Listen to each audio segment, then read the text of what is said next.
So today's the day. We finally got the fuel system showed up here from Fuel Lab. You know, the boys. So Vic's kind of gone over going under a transformation here, you know, with the transmission and everything. But other than that, we're going to get rid of this stock gas tank, all of this, and be going with a fuel cell this go around. So we got a lot of work we got to be doing, but it shouldn't be no thing. Will's going to go through with what we got fuel system wise, because right now we got dual 340s from Fuel Lab in there, and they're not keeping up with the power we're making. So we think one of the 340s might have to be a little hurt as well. It's possible. It kind of sounds a little sus. Yeah. So we just said, screw that. And we got this Fuel Lab 2.5 gallon spur pump. So it's good for 2,500 horsepower. Granted, that is pump gas on crank. Obviously, we're running E85, so that rating will go down a little bit, but it should make plenty of power. Absolutely. I mean, I hope so. Yeah. It should. And then we got our post filter, just 10 a.m. And then our pre-filter, which is 12 a.m. We got all the goodies. We got some fittings, lines, whatnot. So we should have pretty much everything to do the job we need to do.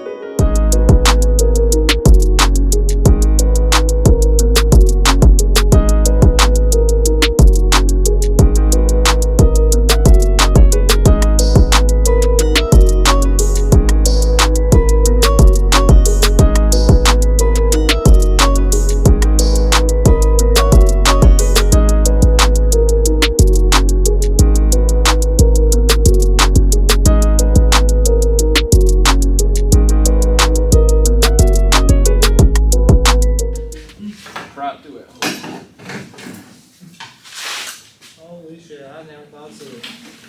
Look at Randy Orton slithering. Watch out. Alright, so now that we got the stock fuel tank out of this thing, and camera loose, fuel tank's out, Vic's lowered back down.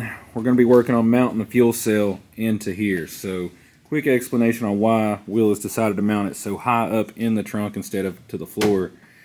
All next year, this bitch is just no prep car now, so yeah. We're trying to get as much traction as possible. It is heavy, and it does hook pretty good, but I'm hoping to turn this thing up, because the times it's running right now ain't fast enough to compete. True. So I'm going to turn it up, the weight being high and as far back as I can. Leverage, it's going to help, because I mean, it's got a 4-foot overhang from the tire, so. Yeah. We don't know. We're just trying. He's watched some stuff on some no prep, and it seems like there's some science behind it, so we're going to give it a shot. Yeah, mounting the battery out here on a hitch. Kind of do look sick, though. It looks sick. She's a good solid 10-footer. Yeah. Bust out the old Doyle.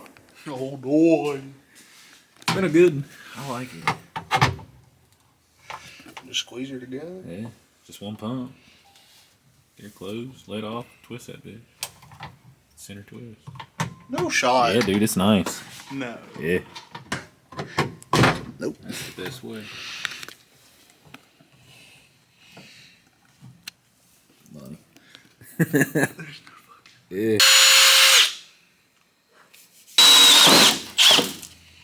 As you can see here, the drill bit showed up. It's got 1, 2, and 3 steps on it, so that's what basically makes this thing work. From all these other drill bits we've tried, we've done a couple test holes with the other drill bits, and the injector just fit kind of loose. So we're going to do one now with the actual injector drill bit. You can see the 3 steps there. It's pretty good.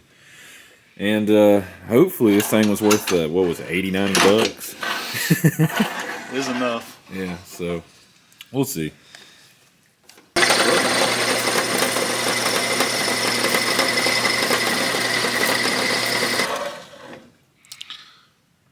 Yeah, that's pretty sick. Yeah. If it works. Yeah.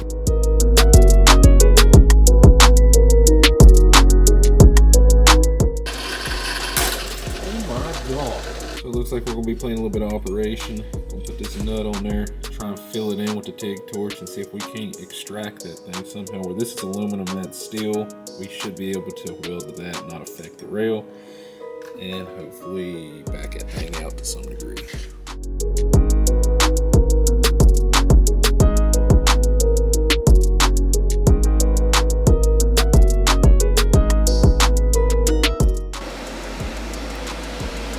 Success. Filled that thing all the way in. Precision. breaks the nut just a little bit. So we're gonna do one more test hole on this one since we've already ruined this blank air. We have, where are they at? Right here, 2 more. This actually come in one long, like 4-foot stick, basically. Yeah. So luckily we had enough to actually do 2 more rails. If we get a good hole on this one too, we should be good to send it. We'll just have to actually re-drill this for the spacing for the 6.2. Other than that, we're good to go.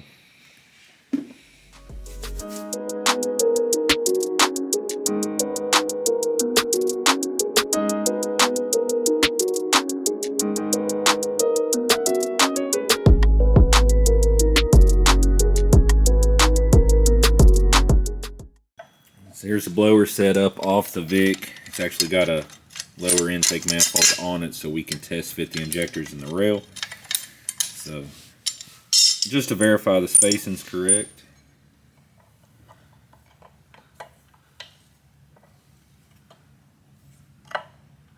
You looked out, that tab's gonna be easy. Oh, I was praying it was gonna be easy. That'll be easy. Perfect. Decided to weld the bolts from the bottom up, so it's kind of like studs. So this thing, I mean, it ain't even bolted down, and it's bolted down basically. So full flow 90, 12 AN feed to the pump. Kind of guessing got that just right. We'll have a hose going over to here. We still got to cut the floor out and do some sort of bottom to it to mount the pumps. But yeah, it looks like so far so good. I like it. Got lucky.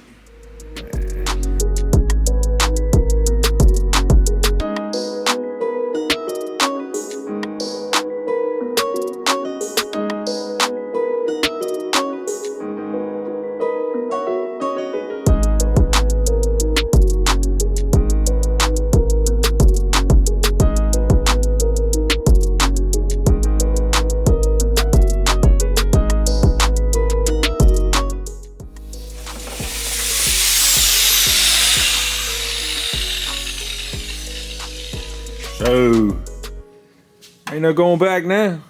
Never would. That's a hole. That's bigger than a trans-tunnel hole. It's arguably cut better than the trans-tunnel hole. Yeah, I'll give you that. Oh, that's heavy. Oh, goddamn. Fuel's going in. Time to check for some leaks. We're gonna raise it up in the air and check, or what we gonna do? Just Nothing look for under the puddles? car technically is going to leak. Everything we should be able to see from up here. I mean, I'm sure it's not going to work right now. We'll see. Well, true. This is gonna be the first test prime. We got the return line off the cell. We're gonna try and flush through any kind of contaminants that could be potentially going back into the cell, into the jug, and then we'll maybe try and start this now. I don't know. That'd be her. Okay. Huh? Okay. That's it. I shut it off because I wanted to watch for leaks up front. All right, y'all. While they go ahead and they get the wiring buttoned up on this, I'll go ahead and show you. Basically, Will's got all the lines done. Fuel rails are on, as you can see there. Everything's going back to the regulator here. Don't do this at home.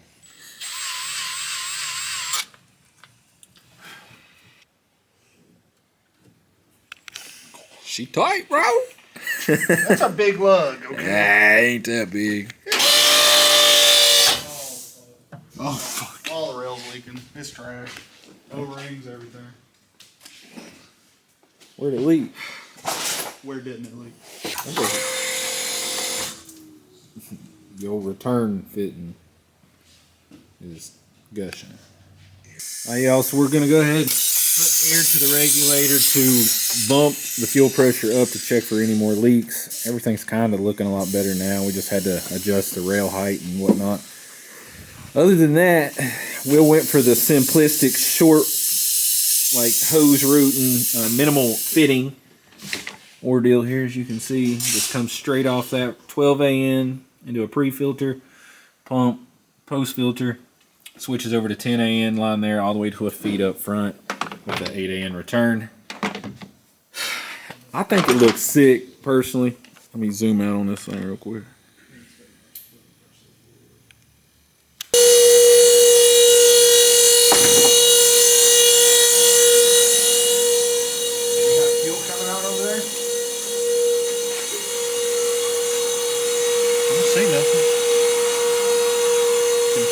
rushing through them rails. There's a lot of pressure. That little air chuck fits in that quick and that perfect. Yeah, it's perfect size. Yeah. We'll just have to About showed the bumper, can't do that. That's next video. shim them rails and get them right. We're gonna go for a first start. Hopefully nothing catches on fire, but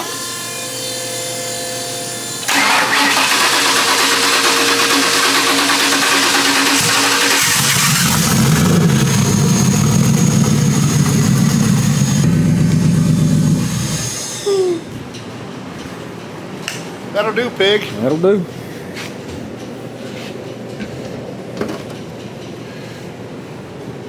Alright, y'all, but that's gonna be it for this video. As you've seen, we got the fuel system done. All the leaks are taken care of. I'm excited because that means we can finally turn the Vic up. That's really what's been holding us up this whole time, is we've just been limited on fuel. So that's all about to change from now. So if you're excited for it, give us a thumbs up. Subscribe if you want to see some more. Comment down below. And until next time, peace. I'm Tim, the Toolman Taylor's neighbor.